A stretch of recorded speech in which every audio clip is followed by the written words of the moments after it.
The People's Democratic Party has elected a new set of members from various parts of the country into its National Working Committee to take over the leadership of the party. 21 people were elected at the party National Convention, which began on Saturday and lasted till Sunday at the Eagle Square in Abuja. Now, quite a number of people were elected, like we said, 21 of them. We have a whole long list of all these people that were elected. But our correspondent, Shefiu, did a report on that. Let's take a look at that before we come and have our conversation. Chairman of the National Organizing Committee and Governor of Adamawa State, Ahmadu Umaru Fintiri, announces the winners at the closing of the ballots. Very importantly and very significant is for me to have the privilege as the Chief Returning Officer of the 2021 PDP Convention election to announce and declare His Excellency Senator Dr. Ayocha Ayo as duly elected and returned as the national chairman of our great party, the PDP. Ayocha Ayo, who succeeds the party's embattled national chairman Uche Secondas amid a raging legal battle, appreciated party stakeholders for the fiat as he promised to drive a process that will kick the APC out of power. PDP is back and is back to rescue Nigeria from the terrible mess we have been in the last 6 years. I want to appreciate all of you who have taken time as delegates, as observers, as supporters, as members of the media, as members of the security services who have made this event such a wonderful event. At the onset of the convention, stakeholders in the party, including former Vice President Atiku Abubakar, took a swipe at the ruling APC, exploiting every available loophole as delegates expressed satisfaction with the outcome of the exercise. We have seen in the last 6 years suppression of our citizens, widespread and extrajudicial killings, state-backed brutality, and clamp down on dissenting voices within this country. Today, what we are seeing from the APC-led government is systemic injustice that has led us to have sectional agitations everywhere that threaten the corporate existence of Nigeria. The APC has proven itself to be ill-equipped to lead the nation. They have shown themselves to be corrupt, in fact the most corrupt, sectional and divisive party that was never prepared to lead this country and never even had an idea of what it took to lead a diverse, dynamic, multi-ethnic and multi-religious country like Nigeria. I assure you that the governors of the PDP, 13 of us, are determined to working together and ensuring that we have not only a stable PDP, but we rescue Nigeria collectively. Well, there you have it. Now in the studio with us to bring perspectives to this recent happening is Jide Ojo, a political scientist, columnist, and public affairs analyst. Good morning, and it's good to have you join us here. Good morning, Ayuba. Welcome to the show. It's a pleasure. Yes. Thanks. Now we've seen the outcome of the National Convention. There were several predictions, of some people who are saying, "Look, this National Convention is not going to hold. Even if it holds, there will be a lot of problems, that would arise from the convention and all of that." And and then on the opposite, we saw that it was largely successful for the chieftains of the PDP. If you look at out of the 21 people that were elected, more than, I would say, 18 of them were based on consensus, and only 3 offices were contested. Does that show some kind of, unity or some kind of togetherness in the party? What are your thoughts? Congratulations are in order for the former ruling party, People's Democratic Party, for successfully holding their conference over the weekend. But They are still navigating in stormy waters. Because, you know, I'm all happy for Dr. Iyechayu and his team members. First, I pick all in lack of fair representation of women in that list. Beyond the women leader and the deputy women leader, out of 21, 2. Even youth. It's been trending over the social media that they elected the 25-year-old as a youth leader. But outside of that one, who else is a youth there? So there is no conscious inclusion of the vulnerable groups. Out of those 21, there is no person with disability, to the best of my knowledge. So that is speaking generally. But let's come to issue ahead of that convention. The tenure of Uche Secondus, the former chairman now, was truncated by 2 months. And you ask yourself, why so? A party that has ruled the country for 16 years, who in 2018 humbled itself and apologized to Nigeria for misruling the country and pledged to imbibe rule of law and constitutionalism, went and truncated the tenure of an elected National Working Committee, all because you don't like the face of one person. Was there no justification for truncating it? There could be no justification. They said that there was no proper management of the party. Oh, there's people leaving the party and all. Ayuba, if Baba Buhari is not doing well, so you ask him to leave by December 2022.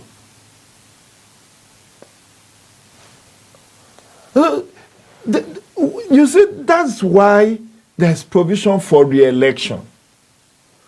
So if you didn't do well in your first time, the assumption is that people will vote you out if you present yourself for re-election.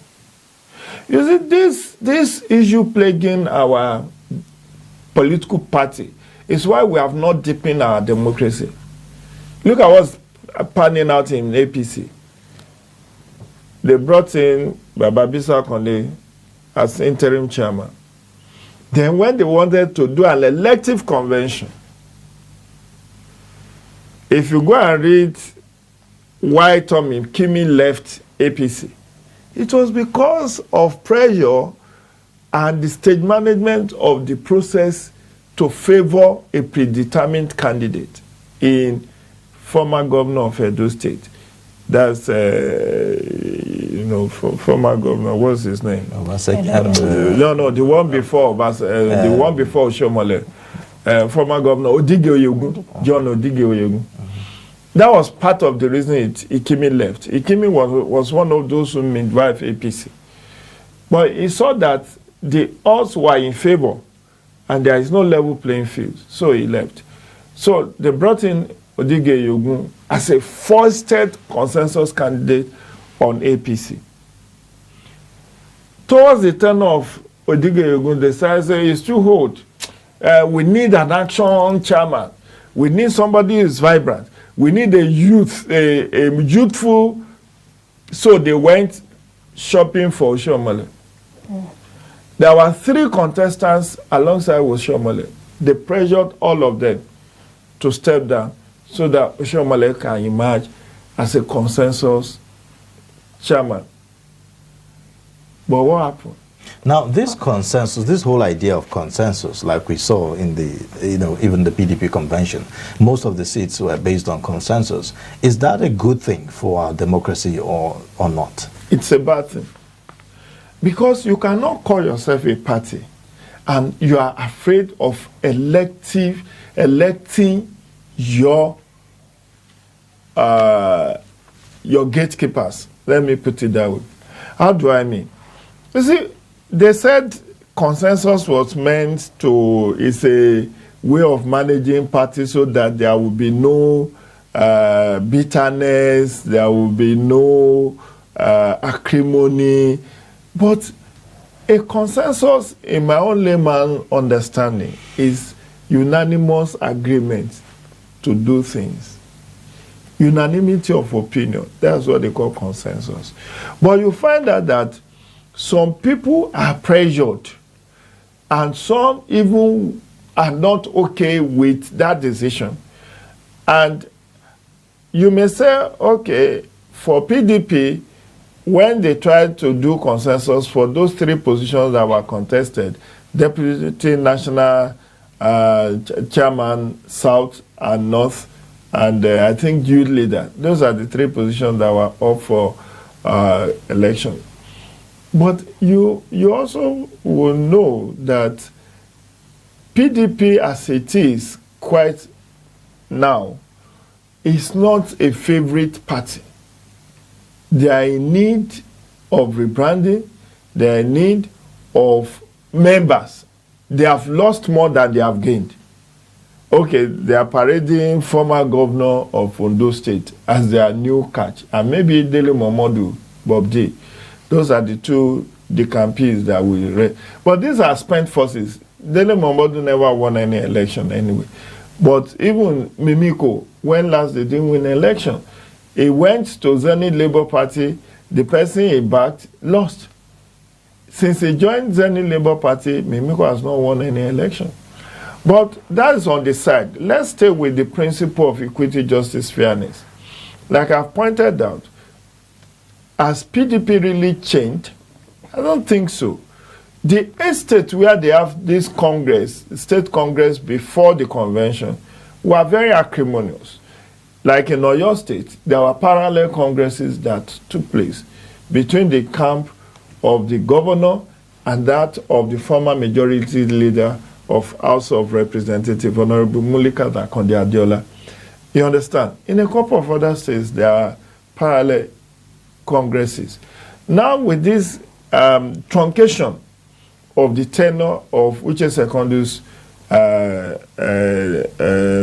National Working Committee, I fear that this case, as Uche has pledged that he was going to contest at the Supreme Court, recall that the Court of Appeal only gave verdict in the afternoon of Friday.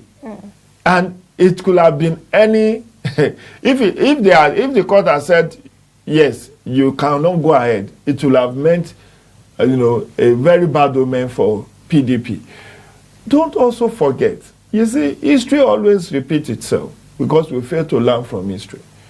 They went shopping for Ayu, good and fair, but there is a challenge that even if the Supreme Court agrees with the Court of Appeal that Uche Secondus was legally and legitimately, that his tenure was truncated. I don't know how the Supreme Court will face Nigerians to give that kind of judgment, unless they want to rely on technicality.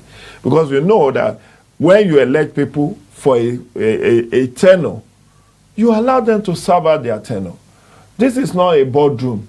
This is not corporate organization where you can, and it has to be stated in the Constitution or Article of Association of that board for you to say you can be removed at will.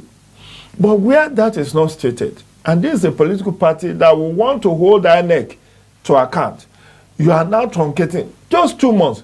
You said Uche Secondus should not recontest, and that the tenure should end in October rather than October, December 9. December 9 is even just like 5 weeks away. Why don't you allow him? Now, I think his lawyer is saying the legal battle is not over. Exactly, Aja. The legal battle is not over because Uche has threatened to go to Supreme Court, and unless they prevail on him and pacify him and consensus him, because it's not impossible, don't spoil this party for us. So come, let's negotiate. They can negotiate out of court settlement. That's the best thing they can do under the circumstances. Because as it is, Uche Secondus may not be able to milk a cow, but he can spill the milk. Oh, so are you saying that with his case, it could actually drag the PDP down the mud? Of course, which is what he's ready to do. You know, he waited with, at some point, everybody thought he has given up that fight. Only for him to go and file a suit October 14, when he knew the convention was just 2 weeks. So, and he really held them by the jugular, because as at Thursday, particularly on Thursday, when the Court of Appeal, Port Harcourt, deferred ruling till Friday, everybody was like, let's see whether this will not. But Supreme Court, we have seen decisions of Court of First Instance, Federal or State High Court, being upheld by Court of Appeal, only to be thrown out at the Supreme Court. You understand? And so this is still a tentative and relative peace that we can say PDP is enjoying as at now. But I wish they would do things normally and democratically. You asked me about whether consensus is bad or good. I will not say it's intrinsically bad, but where situations where you have disagreement, as are bound to happen within a political system, please allow election to hold. So that would have been a better opportunity to just lay the matter to rest finally. Yes, no, I mean for the convention, not events leading up to the convention. I've told you my own position as regards events leading to convention, that if just secondus, like or hating, allow him to have served out his tenure. And even if he wants to recontest, allow him to recontest. You can always vote him out. Do you get it? I've seen in this country, and Ministry of History, and I've observed the elections since 1999, 22 years, it's no joke. I've seen incumbent governor losing the election because people does not want him back. Even with him sitting and superintending over the election, his re-election bid. What happened in Lagos 2019, Akiwumi Ambode? He wanted to come back. They allowed him to buy form. They did direct primary. He lost. Has even fallen. In Oyo State, a sitting governor who was the first governor to win re-election in Oyo State, late Abiola Ajimobi, wanted to contest for senatorial election in 2019. He lost as a sitting governor. Election, he wasn't even out of office. He wasn't even like former.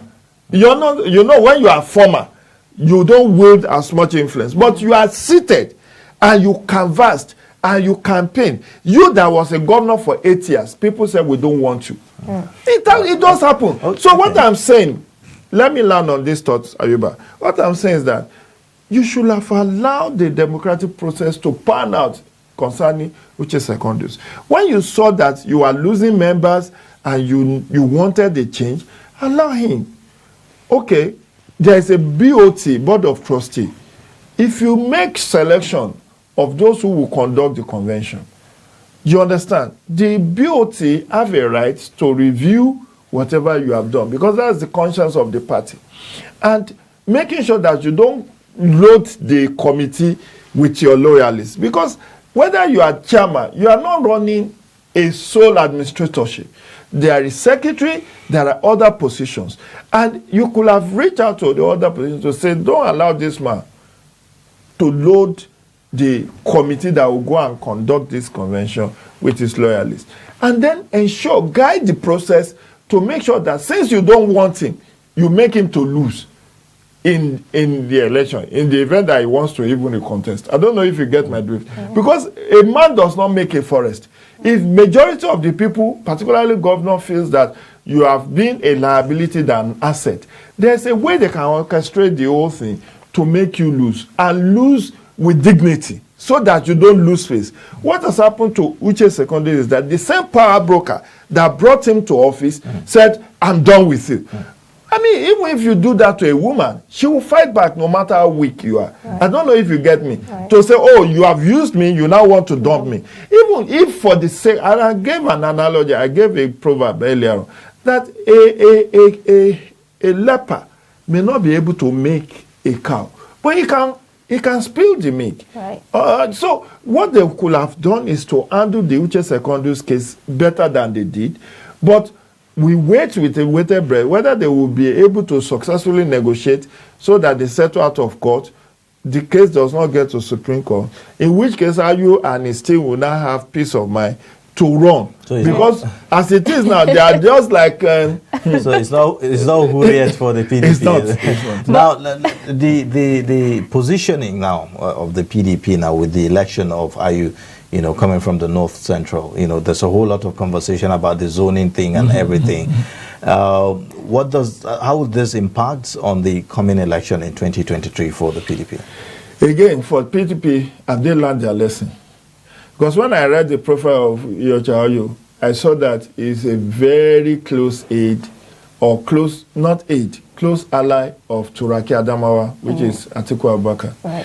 Atiku Abubakar has openly spoken against zoning because he has his eyes on 2023. He knows that is going to be his last chance. And this is the zoning that PDP brought to Nigerian political lexicon. Right. You have been a beneficiary of zoning. That's why you emerged as the vice president. Now you want to do away with zoning. How will it sound? How will it sound if at the end of the day you now say the chairman is from North Central, then you are picking your presidential candidate from Northeast? So you say, because that's what they are. If are you as close as Turaki as I've made to understand, decided to favor him, to emerge as the candidate of PDP in the lead up to 2023. PDP's presidential ambition is dead on arrival. Because whether you like zoning or not, that's what we call affirmative action. It's a way of engendering social inclusion in the electoral and political process. And I've written in my column in The Punch very recently, about 4 weeks ago, where I talked about, can Nigeria develop without equity, justice, and fairness? The framers of our constitution knew why they said there must be federal character principle in appointive and even citing of projects. In fact, let me shock you. If you have a copy of the Constitution, you can Google it. Section 223 of the Constitution even enforces that in electing members of the National Working Committee of any party, they must reflect at least two-thirds of the country. Two-thirds of the country. In which case, we are saying state by state must be reflected. So out of 36 states, you have to reflect that your elected National Working Committee or National Executive Committee or whatever you call it, reflect at least 24 states in the way you appoint them. So if the framers of the Constitution made that mandatory, it is for a deliberate purpose of social and political inclusion. So what PDP is trying to do, from my own outside observer position, is they set up a committee. I don't know who headed that committee. Is it Kwerimadu or someone? Headed the committee which submitted his report about a month ago. And they were like, okay, the party positions have been zoned. So they zoned the chairmanship to the north. They didn't say northeast or northwest or north center. But they now said, look, we have only zoned the party position. We have not zoned the position for general election. Now, if the rationale behind Atiku Abubakar going back to, being in a PDP, going to AC, going back to PDP, going back to APC, going back to PDP, looking for what? Number one position. He has been number two. And now he's aging. I think he should be 74 or thereabout. So he knew that, in fact, everybody thought 2019 was his last chance. But he seems to be still struggling for recognition. And I just imagine, if in 2022 the PDP decided to cede, to say they are throwing it open, and we know Atiku Abubakar is somebody with pedigree, with financial war chest, to win any electoral contest in this country without even doing a fundraiser. He has the resources. So if you don't do zoning and somebody else from Southeast, South is contesting against him, if it's a free and fair, it may end up. If he now ends up being the candidate of the party, how do you market that to the Southerner that Nigeria has been under the northern rule for extended period of 8 years? So how do you canvass? You now say, oh, okay, we should not look at it as north-south. We should look at it that the Northeast has never been president since Tafawa Balewa died in 1966. So it's time for, let's democratize that process. It will be a hassle. For me, the unity of this country, which is actually enshrined, if you read your Constitution, Section 4, Subsection 3 of the Constitution, talks about the federal character principle based to foster national unity and national loyalty. National unity and national loyalty. So how do you foster that? If somebody or two people out of since 1999 has been from Northwest, being the president of Nigeria, and in 2023, when every rational and logical person feels that power should shift to the South, you now decide to bring somebody from Northeast.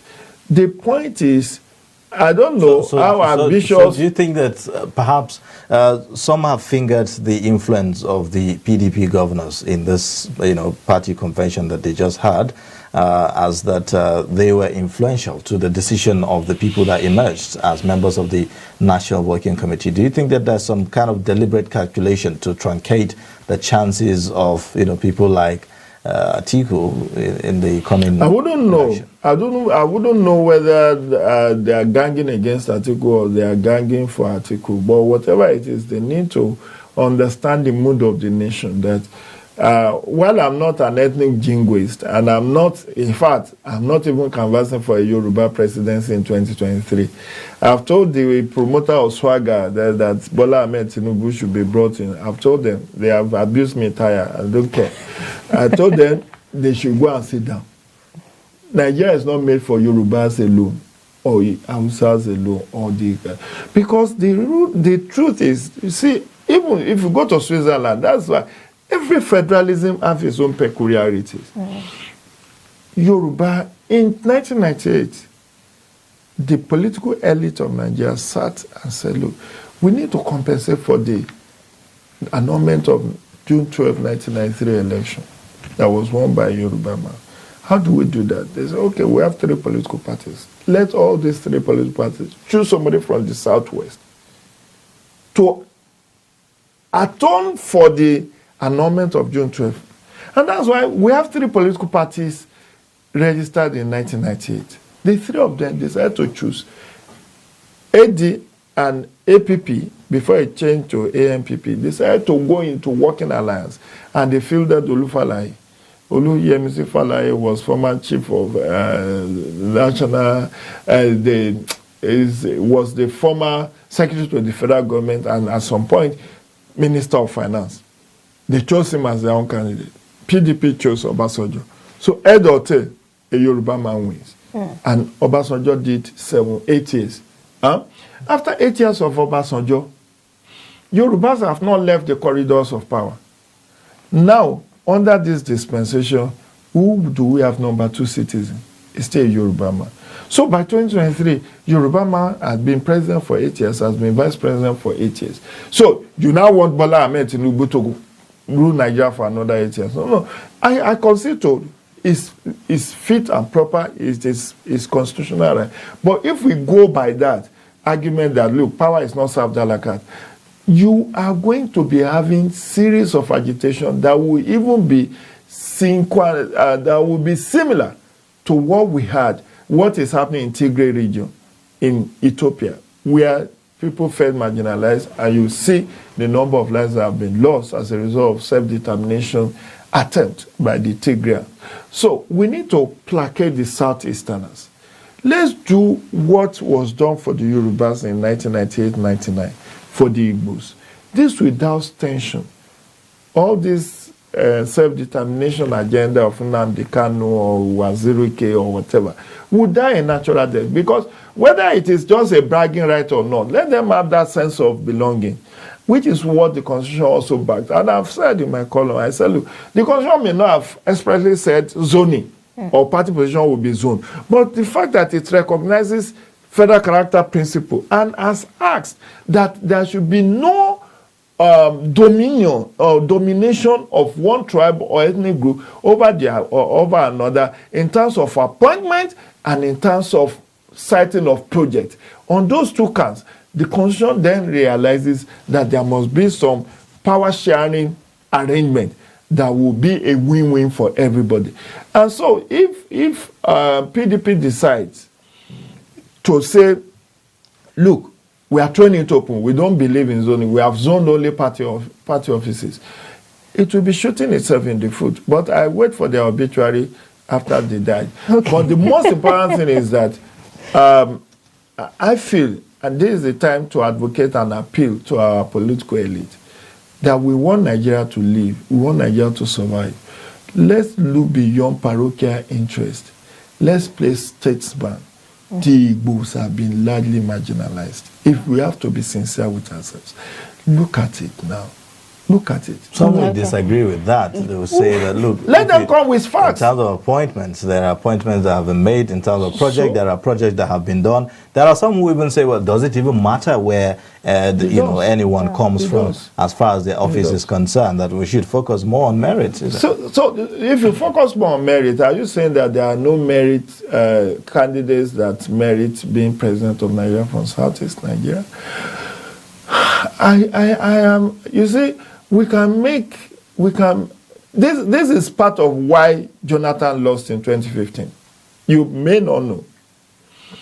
Jonathan lost because of the feeling the North has that, look, you became president by default because your principal died. If your principal did not die, he was going to rule for 8 years before power was shifted to the South. Yeah. But you could see the reluctance in even making him an acting president, which led to the invocation of the doctrine of necessity. Am I communicating? Yeah. And now you became president in 2010 after the death of Umaru Musa Yar'Adua. And because the constitution was on your side that you serve out the remainder of the tenure, and by extension, you now decide, look, I want to also offer myself, since it's a joint ticket, Musa Yar'Adua, Jonathan, let me run on that platform for another year, another term. And if you know, the reason why Obasanjo severed ties with Jonathan was because he said it publicly. Obasanjo granted an interview. He said, look, you made me to lose face. When we made you president in 2011, it was for you to do one term, which is to complete the Yar'Adua term. And you now became president and started growing wings, and your people in Niger Delta started saying, don't come to Chuoke if you don't recontest. You must recontest. It's our right. It's our time. And that was why you saw those 5 governors and Atiku Abubakar leaving the Eagle Square to say, oh, so you now have grown wing, you are now a sitting president, you want to do 2 terms, which then means that by the time you did not wait for that length of time, before power will shift. So what they did was, to your temporal history, they left, and you could see the mass exodus out of PDP, which boosted the chances of APC in 2015. So if you learn from that history, it is also fair and proper to say, look, for whatever, and I've been granting all series of interviews across the media to say that, look, even if you made an Igbo man a president today, or a Igbo woman, because it could be a man, it could be a woman, even if you made somebody from that extraction a president today, it doesn't mean that all their problems will be solved. Right. But you see, there's what is called bragging right. A feel good. It's like a placebo. You know, somebody is saying, I'm sick. Doctor examined you. They say, nothing's wrong with you. They say, but doctor, I'm sick. They will give you what is called placebo. What is placebo? Something that will give you the sense that you have used drug to cure whatever is wrong with you. But they have not given you any drug. So the placebo is this. Okay, let me break it down. Why I said that, even if an Igbo man becomes president in 2023, it then does not mean that Igbo will have a better deal. Because Nigeria is a federation. It could be the person that will elect the president may even be a liability to the Igbos than if they are not holding the number one position. You know why? I've seen Obasanjo's presidency for 8 years. What did it benefit the Southwesterners? In terms of infrastructure, he never did anything fantastic. Most of the projects he initiated, he didn't complete it in 8 years. The Lagos-Ibadan Expressway is still not completed. The overhead bridge, just one overhead bridge that links Lagos to Ota in Ogun State was not completed in 8 years. Yet you have a president from the Southwest, you have a minister of works, Adeshaye Ogunlewe Senator, who was a minister of works, yet they didn't complete it. Let's fast forward. In the tenure of Goodluck Jonathan, who was the president? A South-Southern, somebody from South-Southern, and Ijo, the fourth largest ethnic group. Then what happened? You picked your minister of works from also Edo State, architect on Mike Onolameme. But have they completed the East-West Road? In all of these years, this East-West Road is still work in progress for over almost 20 years. So what has it been? I was in Otoke when Jonathan voted in 2011. I went to observe election in his polling unit. So it's not like I'm listening to hearsay or third party account. I was there. I traveled physically.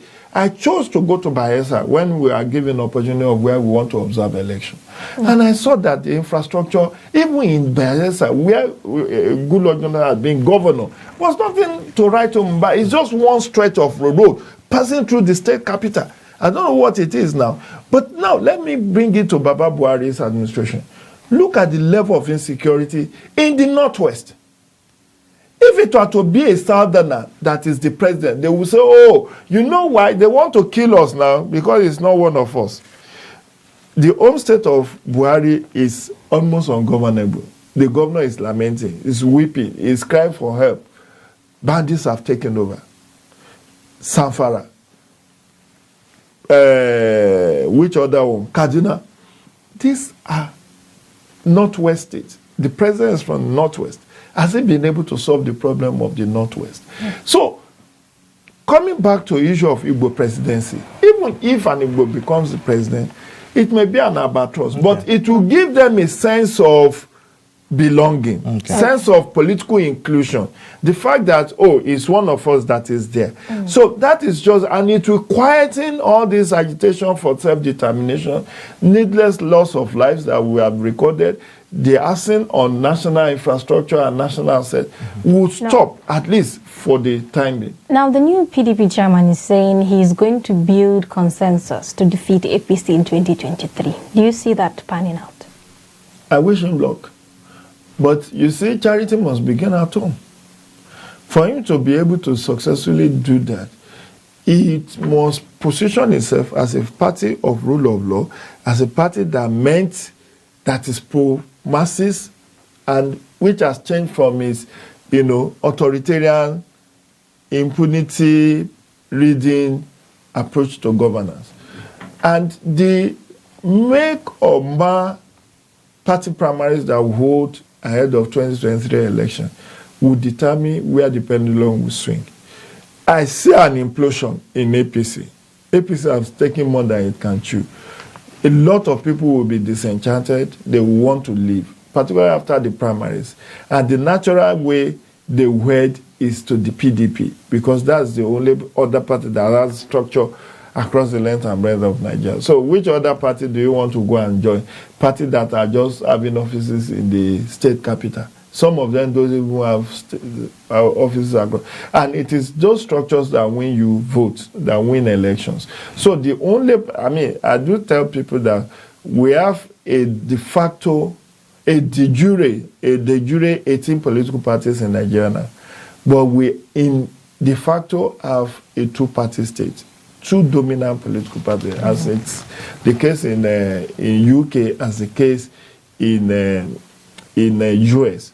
But whether PDP will profit maximally from whatever implosion and mishandling of APC will be how it also positions itself.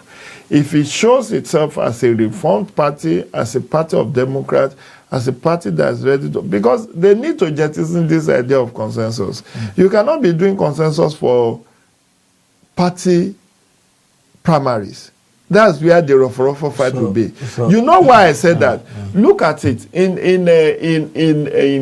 the forthcoming Anambra governorship election.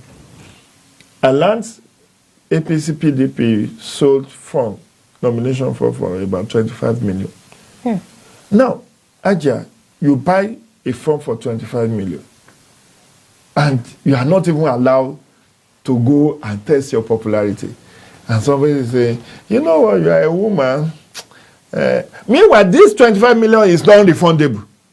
They always will tell you, this money is non-refundable. So you pay expression of interest, you pay nomination fee, and then somebody will say, let's do consensus. How will I not feel bad? Do you know that in spite of the fact that Naira is very weak today, 25 million in my village will build a modest accommodation, a very modest house, that people will even say, oh, this man is an achiever. You now throw that kind of money to buy paper, nomination form, and then you are not even allowed to go and test whether you win or lose. Somebody is saying, you know what, the elders of the party have decided that Ayuba should be the senatorial candidate. Okay. If you know that, why did you collect money for nomination? So with all of this, you would say that it's still not Uhuru, in the sense that there are likely going to be more conflicts in the PDP. Do you see that coming? It's normal and natural. You see, party management is all about conflict resolution. You cannot have than people of all manner of shades and temperament and not have conflict. It's not, even if you decide to be. The only thing is managing this conflict is what is of utmost importance. And that will depend largely on how you decide to handle the affairs of PDP. So if he handles it well, it's not the first time we are having somebody from the North Central, heading the party. Recall that we have had Audu Ogbe, we have had Barnabas Gemade, we have had, even from the same state to Benue, we have also have Amadou Ali from Kogi State. So it's not like maybe the zone or it's not his literacy or pedigree that is that fantastic. It is what it brings to bear on the management of the party. If it does not cater to certain powerful interests and decide to go by rule of law and stand firm and say, look, this is a party, it's not about you. I canvass for you to emerge chairman. So I must give you special consideration. Because what will happen is that, look, Uche Secondus, who brought Uche Secondus to power? It is the same fellow who sold him, who marketed him, that demanded that he be removed unceremoniously. So, and the same thing happened even in the case of Oshomole in APC. Yes. They said they want a strong man. They went, pressurized people like former governor of Cross River State, Clement Ebiri, and two others who have shown interest. They said, no, we need a very strong. So when they brought him and they said, this one, they can't tell me. He said, no, he has to go. Oshomole must go. No, he cannot be allowed to stay. And so that's why he needs to learn. He's a student. He's a social scientist. He's a socialist. He's a doctor of sociology, and he's a Marxist. But it needs to be fair. It needs to be just in the handling of party matters. Right. And that would be his staying power in his tenure. Well, thank you so much for coming and sharing your thoughts with us. There's the much we can take on this discussion this morning. We've been speaking with Jide Ojo. He is a political scientist, public affairs commentator, and also a columnist with the Punch newspaper. Thank you so much for discussing this.